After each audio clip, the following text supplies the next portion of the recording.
علامہ ہشام الہی صاحب مذہبی اسکالر ہمارے سے موجود ہیں۔ علامہ صاحب، آپ اس سارے معاملے کو کس طرح دیکھتے ہیں؟ اسلام کی روح سے بتائیں، اگر ریاست مدینہ میں 1400 سال پہلے یہ واقعہ ہوتا تو کیا ہوتا، اور آج کے ریاست مدینہ کے دعوے دار جس طرح کر رہے ہیں، متفق ہیں آپ ٹھیک جا رہا ہے یا بہت زیادہ لوپ ہولز ہیں؟ اور اگر واقعی اسلامی قوانین کو نافذ کر دیا جائے تو آج کی انٹرنیشنل کمیونٹی کے اندر جہاں پر پاکستان کے اوپر سینکشنز ہیں، پاکستان آگے بڑھ سکتا ہے؟ سر بسم اللہ الرحمن الرحیم۔ اعجاز بھائی، پہلی بات تو میں یہ کہنا چاہتا ہوں کہ لوپ ہولز تو بہت زیادہ ہیں، اور دوسری بات جو آپ نے بات کی ہے کہ اسلامی سزاؤں کو نافذ کرنے سے اس کا امپیکٹ مغربی دنیا کے اوپر کیا جائے گا، تو میں آپ سے یہ سوال کرتا ہوں کہ آپ اس کو نام اگر اسلامی سزا نہیں بھی دینا چاہتے تو جو قتل کی سزا یا سزائے موت ہے وہ تو امریکہ کی ریاستوں میں بھی موجود ہے، اور سزائے موت سے کون سا ملک ایسا ہے جہاں پہ سزائے موت موجود نہ ہو؟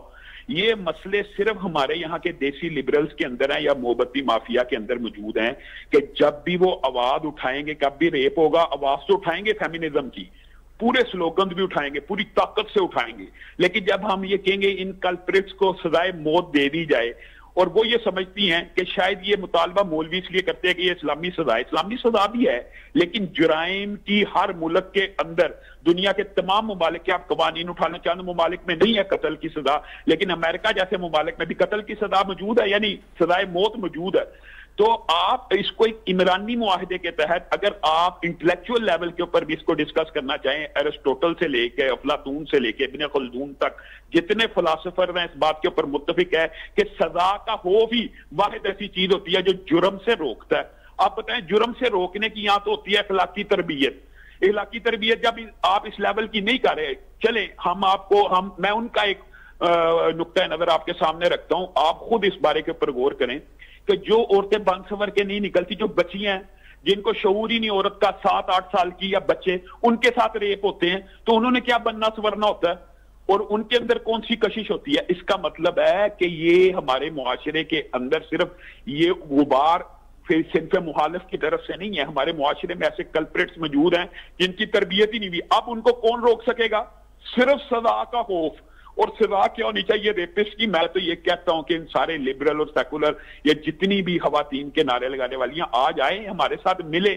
اس کے اندر بھی کیا اعتراض ہے؟ وہ درندگی نہیں ہے جب کسی عورت، بچی اور بچے کے ساتھ ریپ ہو رہا ہوتا ہے، اس سے بڑی کیا درندگی ہے اگر ہم کہتے ہیں اس کو چوک چوراہے میں ٹانگ دیا جائے، مینار پاکستان پہ لٹکا دیا جائے؟ آپ کو یہ ظالمانہ سزائیں لگنا شروع ہو جاتی ہیں، آپ کو یہ سزائیں وحشیانہ لگنا شروع ہو جاتی ہیں۔ یہ ظلم اور بربریت نہیں ہے کہ کسی کا ریپ کر دیا جائے، کسی کی عزت جان مال لوٹ لی جائے۔ میں آپ کو قرآن پاک کی ایک آیت ہے سورۃ مائدہ کے اندر، میں ریپ سے بالکل اپوزٹ ایک بات آپ کے سامنے رکھنے لگا ہوں۔ اللہ تعالیٰ قرآن پاک میں فرماتا ہے انما جزاء الذین یحاربون اللہ ورسولہ ویسعون فی الارض فسادا ان یقتلوا او یصلبوا او تقطع ایدیہم۔ اللہ تعالیٰ تو یہ کہتا ہے کہ جو لوگ زمین پہ فساد ایسا پھیلائیں کہ لوگوں کے اوپر خوف، دہشت، بربریت، وحشت طاری ہو جائے، ان کو بھی سزا ایسی دینی چاہیے کہ ہاتھ پاؤں کاٹ دیے جائیں۔ آپ مجھے ایک بات بتائیں، ریپسٹ کے اوپر تو چلو ان کو کوئی اعتراض ہوتا ہے کہ اگر اس کو قتل کر دیا جائے گا تو یہ سزا اسلامی ہے۔ کبھی انہوں نے غدار وطن کے اوپر یہ آواز اٹھائی ہے؟ کبھی انہوں نے باقی سزائے موت کے جو قوانین دنیا کے اندر موجود ہوتے ہیں، یہ ہوتا کیا ہے؟ ہم نے اس معاشرے سے چند نعرے تو لے لیے، آزادی اظہار کے سلوگنز تو لے لیے، لیکن حقیقت بات یہ ہے کہ وہ معاشرے بھی مادر پدر آزاد نہیں ہے انٹلیکچوئل لیول پہ۔ اور دوسری بات یہ ہے کہ مجھے بڑا دکھ اور افسوس ہے، آپ بتائیں کہ کیا محافظوں کا یا کاپس کا، آپ انگلش میں یہ ٹرم پڑھتے ہوں گے کہ جو پولیس والا ہوتا ہے اس کا کوئی علاقہ اور حدود نہیں ہوتی، وہ جہاں پہ جرم دیکھے اس کو روکے۔ ہمارے معاشرے میں یہ بحث جاری ہے کہ یہ جرم حدود میں ہوا یا نہیں ہوا۔ آپ بتائیے یہ کس قدر سنگین نوعیت کا واقعہ ہے کہ یہاں پہ یہ فیصلہ کیا جا رہا تھا کہ یہ واقعہ اس حد میں، اس ٹیریٹری میں آتا ہے کہ نہیں۔ اللہ کے بندو، جب اس نے کال کر دی ایک مجبور، مفلوق، بے حال، بے کس عورت نے، تو آپ سب کو چاہیے تھا کہ آپ سب اس کو پروٹیکشن دیتے، آگے بڑھتے۔ تو ہمارا تو صرف اور صرف یہ مطالبہ ہے کہ اللہ کے لیے اس ایشو کے اوپر اکٹھے ہو جائیے۔ اس طرح کے سنگین نوعیت کے جرائم ہو، اغوا ہو، ڈکیتی ہو، ریپ ہو، اس کے اوپر ان ملزموں کے ساتھ کسی قسم کی رعایت نہ کریں۔ ایک طرف آپ کہتے ہیں یہ باڑے ہیں، دوسری طرف کہتے ہیں آپ ان کو ریلیف دے دیا جائے، ان کو سزائے موت نہ دی جائے، ان کو کیپٹل پنشمنٹ نہ دی جائے۔ میں یہ چاہتا ہوں کہ آپ اگر اسلام سے اتنے الرجک ہیں، آپ اس کو اسلامی سزا کا نام نہ دیں، آپ اس کو سزائے موت کا ویسے قانون بنا دیں۔ اچھا علامہ صاحب، ایک اور جو بڑی بحث چل رہی ہے، بڑا حساس معاملہ ہے، ایک جو اسلام کے اندر ہے کہ خاتون کو اس طرح ہونا چاہیے کہ مرد کی اس کے اوپر نظر پڑے لیکن اس میں اس طرح اٹریکشن نہ ہو، یعنی وہ کورڈ ہونی چاہیے.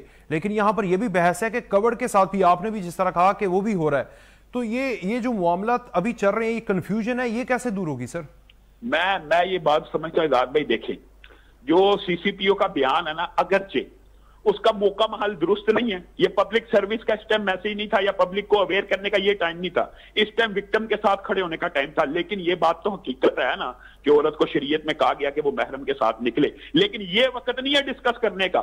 یہ وقت، یہ پبلک اویئرنیس اگر میسیج آپ نے دینا ہے تو یہ معاشرے کو بعد میں دینا چاہیے کہ آپ کے یہ حدود ضوابط، ہماری تہذیب ہمیں کیا سکھاتی ہے، اسلام ہمیں کیا سکھاتا ہے. اس ٹائم تو ایک عورت کے ساتھ ظلم ہو گیا. جیسے آپ نے کہا ریاست مدینہ کے اندر اگر 1400 سال قبل یہ ظلم ہوا ہوتا تو میں آپ کے سامنے صحیح واقعہ رکھتا ہوں. رسول اللہ صلی اللہ علیہ وسلم کے دور میں بعین یہی واقعہ، ایک مرتبہ یہودی گنڈے اپنی مذہب کی عورت کی عزت کے در پہ ہو گئے. اس دور کے اندر، اس معاشرے، اس ریاست میں اس عورت نے بڑے واسطے دیے، میں موسیٰ کو ماننے والی ہوں، میں تورات کو ماننے والی ہوں، خدا را کچھ اللہ کا خوف کرو. لیکن آپ کو پتا گنڈے کا کوئی مذہب دین اسلام نہیں ہوتا. اس عورت نے اب یہ سمجھ لیا کہ یہ یہودی ہونے کے ناطے تو مجھے نہیں چھوڑنے والے، اب میری عزت تو وہی بچائے گا جو کائنات کی ہر بیٹی کو فاطمہ کی نظر سے دیکھتا ہے. اور اس نے کہا واہ محمد آئے، محمد صلی اللہ علیہ وسلم، آپ کے مدینے میں، آپ کی ریاست میں یہودی گنڈے میری عزت کو لوٹ رہے ہیں. رسول اللہ صلی اللہ علیہ وسلم کا صحیح واقعہ آپ کے سامنے رکھ رہا ہوں، جن کو کبھی یا ایھا المزمل جس چادر کی وجہ سے کہا گیا، کبھی یا ایھا المدثر جس چادر کی وجہ سے کہا گیا. وہ چادر آپ یہودی بیٹی کے سر پہ رکھتے ہیں اور کہتے ہیں مدینہ میں رہنے والی ہے یہودی بیٹی، تو کسی یہودی کی بیٹی نہیں بلکہ محمد صلی اللہ علیہ وسلم کی بیٹی ہے. اس وقت ہمارا طرز عمل پوری قوم کا یہ ہونا چاہیے، یہ ہماری بیٹی ہے، یہ ہماری بہن ہے. یہ بعد میں پبلک اویئرنیس کا میسج جائے، ٹھیک ہے، عورت کو محرم کے ساتھ نکلنا چاہیے، یہ بھی شریعت کا تقاضا ہے. عورت کو بن سور کے اس طرح نہیں نکلنا چاہیے، یہ بھی شریعت کا تقاضا ہے. لیکن یہ بھی تو دیکھیں جو بچے اور بچیاں جن میں کوئی اٹریکشن موجود ہی نہیں ہوتی، ان کو بھی جنسی درندے معاشرے میں موجود ہیں. آپ نے معاشرے کا حال تو یہ بنا دیا کہ آپ نے ہر قسم کی سائٹ کی اساس آپ نے ہر بندے کو دے دیا، چاہے غریب ہے، چاہے امیر ہے، چاہے تعلیم یافتہ ہے، چاہے تربیت یافتہ ہے کہ نہیں. ان ویڈیوز کو دیکھ کے، ان فیسینیٹ ڈراموں کو دیکھ کے، اور جس طرح کی آپ گلوریس قسم کی چیزیں پیش کرتے ہیں، اس سے جذبات مشتعل نہیں ہوتے. اس سے جذبات مشتعل ہوتے ہیں تو بچے اور بچیوں کے ساتھ یہ واقعات ہوتے ہیں. یا تو معاشرے کو کلی طور پہ اس طرح بنائیے کہ آپ پیرنٹل کنٹرول، آپ دیکھیں آزادی اظہار ہم نے مغرب سے لیا لیکن پیرنٹل کنٹرول ان سے نہیں لیا. وہ بھی اپنے بچوں کو 18 سال 16 سال کی ایک تمیز کرتے ہیں، 14 سال 13 سال. ہم نے تو وہ بھی تمیز نہیں رکھی. ہمارا جو بھی بچہ اٹھے نیٹ سے جو مرضی دیکھ لے. ہمیں تو پون سائٹوں پہ پاکستان میں پابندی لگانی چاہیے، پابندی ہونی چاہیے. یہ اسلامیہ نے پاکستان کا مطالبہ ہے، یہ ہر دل کی آواز ہے. لیکن ایسا کیوں ہوتا ہے کہ میڈیا کے اوپر ₹2 کا، اس میں میڈیا کا بھی فالٹ ہے، لیکن اب کیا کیا جائے کہ ان کا کمرشلائزیشن ہے، $2 کیسے چلے گا؟ لیکن $2 کا ٹویٹ بلیڈ، $2 کی چنگم بھی بیچنی ہے تو عورت نے اشتہار میں آ کے بیچنی ہے، تو پھر معاشرے میں ہجان تو پھیلے گا. بہت شکریہ علامہ ہشام الہی، آپ ہمارے ساتھ موجود تھے.